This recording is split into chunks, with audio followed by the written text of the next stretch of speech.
السلام علیکم، آپ دیکھ رہے ہیں کے نیوز ایچ ڈی۔ میں ہوں حارث علی شاہ گیلانی۔ چلتے ہیں آج کی اہم خبروں کی طرف۔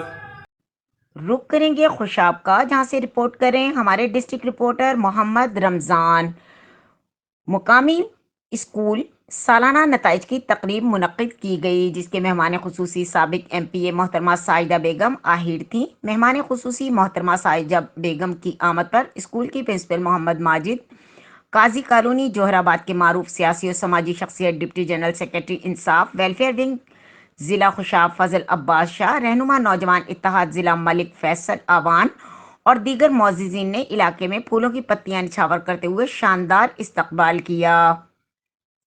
سالانہ نتائج کی تقریب کے موقع پر اسکول ہزا کے بچوں نے ملی نغمے، ٹیبلو، ثقافتی کلچر کو پیش کیا۔ اس موقع پر تقریب کے مہمان خصوصی سابق ایم پی اے محترمہ ساجدہ بیگم نے بچوں کے زبردست پرفارمنس اور تعلیمی معیار کو سراہتے ہوئے اپنے خطاب میں کہا کہ اسکول کے بچوں کی شاندار کارکردگی اسکول کے پرنسپل اور اساتذہ کا محنت کا منہ بولتا ثبوت ہے۔ اس موقع پر محترمہ ساجدہ بیگم نے نمایاں پوزیشن حاصل کرنے والے بچوں میں انعامات تقسیم کیے۔ مزید خبروں اور اپڈیٹس کے لیے ہمارے ساتھ رہیے گا، تب تک کے لیے اپنا خیال رکھیے گا۔ اللہ حافظ۔